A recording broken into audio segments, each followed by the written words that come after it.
Hello and welcome. If you're learning Python, you've probably run into errors in your code. It happens to every programmer, no matter their skill level. In this video, we're going to demystify the process of finding and fixing those errors. This is Python Debugging Explained, where you'll learn how to identify and resolve common bugs in your programs. So, what exactly is a bug? In programming, a bug is simply an error in your code that makes your program behave in a way you didn't intend. It could crash, give the wrong output, or just act weird. The process of finding and removing these bugs is called debugging. Think of it as detective work for your code. It's a crucial skill that turns frustration into a problem-solving opportunity. When your Python script hits a critical error, it stops and prints something called a traceback. This might look intimidating at first, but it's actually your best friend. The key is to start reading from the very last line. That's where you'll find the type of error and a helpful message.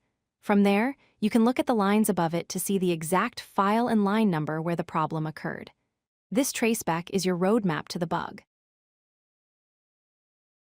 Two of the most common errors for beginners are syntax error and indentation error. A syntax error is like a grammar mistake in English.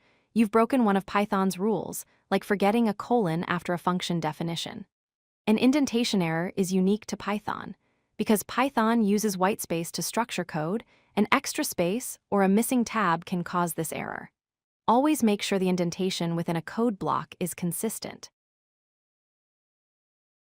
Next up are NameError and TypeError. You'll get a NameError when you try to use a variable or function that Python doesn't recognize.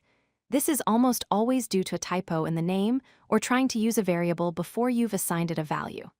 A type error occurs when you try to perform an operation on the wrong kind of data, for example, trying to add a number to a piece of text or a string. Python will tell you that you can't mix those types. When you work with data structures like lists and dictionaries, you might see an IndexError or a KeyError. An IndexError happens when you try to access an item in a list using an index that is out of range. For instance, asking for the fifth item in a list that only has 3 items. Remember, Python lists start counting from 0. A KeyError is the dictionary version of this.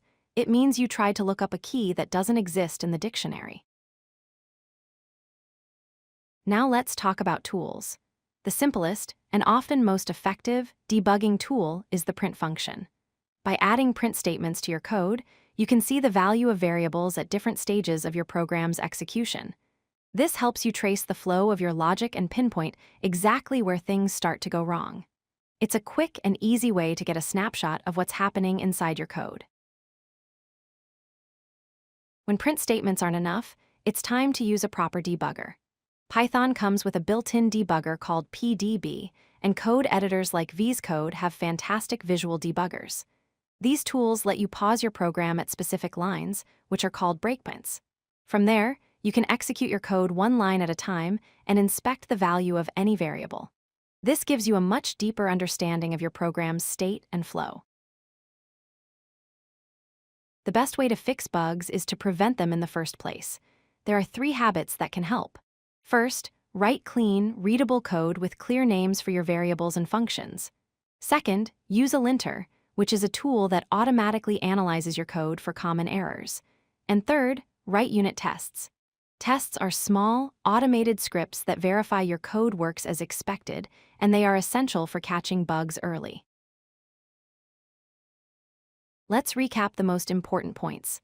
First, remember that bugs are a normal part of programming, so don't get discouraged. Second, always read the traceback message carefully. It's there to help you. Third, the print function is a powerful first step in any debugging session. And finally, for more complex issues, learn to use a real debugger. By practicing these techniques, you'll become a more confident and effective Python programmer. Happy coding! If you like this video, hit that like button and don't forget to subscribe. Visit codelucky.com for more such useful content.